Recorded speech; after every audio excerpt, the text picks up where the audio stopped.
হলো সুবিধাবাদের রাজনীতি, আরেকটি হলো দ্বিচারিতার রাজনীতি। নির্বাচনের আগ থেকে তারা শুরু করেছে তলে তলে গণভোটে নায়ের পক্ষে ক্যাম্পেইন করেছে। 300 আসনে 300 এমপি প্রার্থী এবং গোটা বিএনপির তাদের সকল অঙ্গ সংগঠন সহ গোটা জনশক্তি তলে তলে নায়ের পক্ষে ক্যাম্পেইন করে যখন দেখেছে যে হায়ের পক্ষে গণজোয়ার, আমসালা দুটো যাওয়ার ভয়ে শেষ পর্যন্ত বিএনপির চেয়ারম্যান সাহেব বাধ্য হয়ে গণভোটে হায়ের পক্ষে বলেছেন, হায়ের পক্ষে ক্যাম্পেইন করেছেন। কিন্তু যখনই তারা বৈতরণী পার হয়ে গিয়েছেন, সঙ্গে সঙ্গে সেই জাতির সঙ্গে কৃত অঙ্গীকার বিএনপি চেয়ারপারসন ভুলে গিয়েছেন। আমরা বলতে চাই, এই মুনাফিকি করে, দ্বিচারিতা করে একবার গাং পার হতে পেরেছেন, ভবিষ্যতে আপনারা জাতির কাঠগড়ায় আসামি হিসেবে চিহ্নিত হয়ে যাবেন। মামুনুল হক সাহেব, হযরত মাওলানা মামুনুল হক এখন বক্তব্য রাখছেন।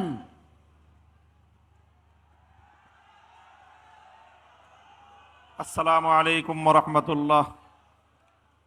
আলহামদুলিল্লাহি ওয়া কাফা ওয়া সালামুন আলা ইবাদিহিল্লাযীনা ইসতাফা। আউযু বিল্লাহি মিনাশ শাইতানির রাজীম। বিসমিল্লাহির রহমানির রহিম। ওয়ালা তাহসাবান্নাল্লাযীনা কুতিলু ফী সাবিলিল্লাহি আমওয়াত বাল আহইয়াউ ওয়ালাকিন লা তাশউরুন।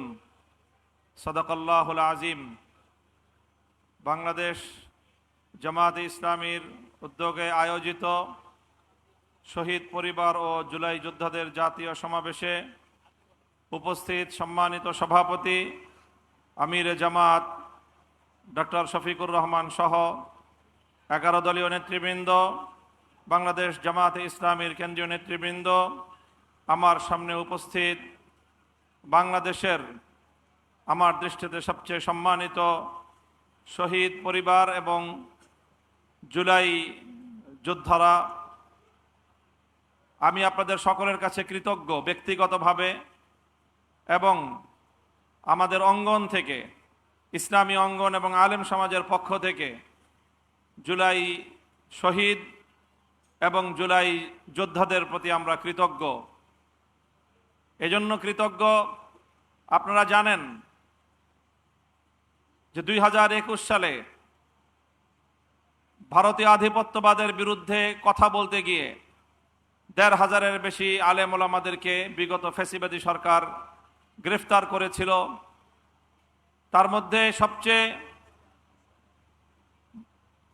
তাদের জন্য আতঙ্কজনক আসামির নাম ছিল মামুনুল হক। 3 বছর পর্যন্ত আমাকে কারাগারে বন্দী করে রাখা হয়েছিল।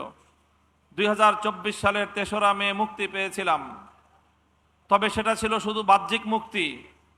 মুক্তি দেওয়ার আগে তারা আমার নাকে রশি বেঁধে আমাকে নিয়ে তামাশা করেছে, ছেড়ে দিয়েছে কিন্তু নাকের মধ্যে রশি বাঁধা ছিল। শুধু একটা দিন একটা মামলার আসামি মামলায় হাজিরা দিতে যেতে পারিনি। আবেদন করেছিলাম যেন জামিন বহাল রাখা হয়, সঙ্গে সঙ্গে জামিন ক্যান্সেল করে দিয়ে গ্রেফতারি পরোয়ানা জারি করা হয়েছিল। বুঝতেই পারেন কি ভয়াবহ দুঃসহ পরিস্থিতিতে আমরা তখন ছিলাম। কারাগারে এবং কোর্টের গারদগুলোতে বিএনপির ডজন খানিক নেতার সাথে আমাদের দেখা হতো। 2024-এর জানুয়ারিতে যখন নির্বাচন হয়ে গেল, এই বিএনপির নেতারাও তারা হতাশায় মুষড়ে পড়েছিল। তারাও সকলেই মন্তব্য করত 2040 সালের আগে শেখ হাসিনা বেঁচে থাকতে আর কোনোদিন বাংলাদেশের ক্ষমতার পরিবর্তন হবে এই স্বপ্ন বিএনপি দেখত না।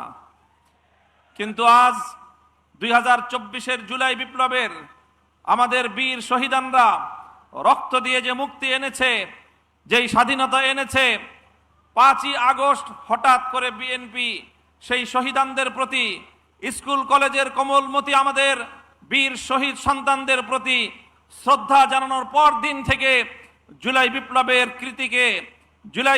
কৃতিত্বকে, জুলাই শহীদদের কৃতিত্বকে খাটো করে দেখবার পায় তারা শুরু করেছে। তাই আজ এই পর্যায়ে এসে আমরা বলতে চাই, বিএনপির সাথে অনেক কথাবার্তা হয়েছে। জুলাই বিপ্লবের সকল বক্তব্যগুলো সামারাইজ হয়ে গণভোটের মাধ্যমে জাতির সামনে উত্থাপিত হয়েছে। 70% ভোটার গণভোটের পক্ষে রায় দিয়েছে, বিএনপি সেই রায় নিয়ে টালবাহানা করছে। আমি বলেছি বিএনপি এখন যেই রাজনীতি করছে সেটা তাদের দুটি মৌলিক নীতির উপর প্রতিষ্ঠিত। একটি হলো সুবিধাবাদের রাজনীতি, আর একটি হলো দ্বিচারিতার রাজনীতি। নির্বাচনের আগ থেকে তারা শুরু করেছে তলে তলে গণভোটে নায়ের পক্ষে ক্যাম্পেইন করেছে। 300 আসনে 300 এমপি প্রার্থী এবং গোটা বিএনপির তাদের সকল অঙ্গ সংগঠন সহ গোটা জনশক্তি তলে তলে নায়ের পক্ষে ক্যাম্পেইন করে যখন দেখেছে যে হায়ের পক্ষে গণজোয়ার, আমসালা দুটো যাওয়ার ভয়ে শেষ পর্যন্ত বিএনপির চেয়ারম্যান সাহেব বাধ্য হয়ে গণভোটে হায়ের পক্ষে বলেছেন, হায়ের পক্ষে ক্যাম্পেইন করেছেন। কিন্তু যখনই তারা বৈতরণী পার হয়ে গিয়েছেন, সঙ্গে সঙ্গে সেই জাতির সঙ্গে কৃত অঙ্গীকার বিএনপি চেয়ারপারসন ভুলে গিয়েছেন। আমরা বলতে চাই, এই মুনাফিকি করে, দ্বিচারিতা করে একবার গাং পার হতে পেরেছেন, ভবিষ্যতে আপনারা জাতির কাঠগড়ায় আসামি হিসেবে চিহ্নিত হয়ে যাবেন। সুবিধাবাদের রাজনীতি বাদ দেন, গণভোটের রায় কার্যকর করুন। সংবিধান সংশোধনের ওই সকল বুঝ বাংলার মানুষ আর বুঝতে চায় না। 17টি সংবিধানের সংশোধন বাংলাদেশে হয়েছে, কিন্তু এই সংশোধনীগুলো টেকসই হয় না। এবারের মানুষের ম্যান্ডেট ছিল সংবিধান সংস্কার পরিষদ গঠনের মাধ্যমে, সংসদকে গাঠনিক ক্ষমতার মাধ্যমে সংবিধানের আমূল সংস্কার মানুষ দেখতে চেয়েছে। আপনারা যেই কথা বলছেন জুলাই সনদ অক্ষরে অক্ষরে বাস্তবায়ন করবেন, এটা মূলত জনগণের সঙ্গে নতুন করে আরেকটি প্রতারণা এবং ভাওতাবাজি। আপনারা জুলাই সনদের স্পিরিট বাস্তবায়ন করতে চান না, আপনারা আপনাদের নোট অফ ডিসেন্ট গুলো জাতির উপর চাপিয়ে দেওয়ার পায়তারা চালাচ্ছেন। এভাবেই যদি আপনাদের চলতে থাকে, জুলাই যোদ্ধাহত যোদ্ধারা এবং জুলাইয়ের শহীদ পরিবার, জুলাই যোদ্ধারা বাংলাদেশে আবার জুলাইয়ের মতো নতুন করে আরেক সংগ্রামে নামবে ইনশাআল্লাহ।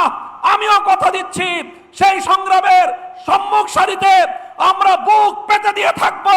শাহাদাতের রক্তের নজরানা যদি প্রয়োজন হয়, আমাদের শাহাদাতের নজরানা যাবে, বাংলার মানুষকে মুক্ত করে ছাড়বো ইনশাআল্লাহ। আসসালামু আলাইকুম ওয়া রাহমাতুল্লাহ।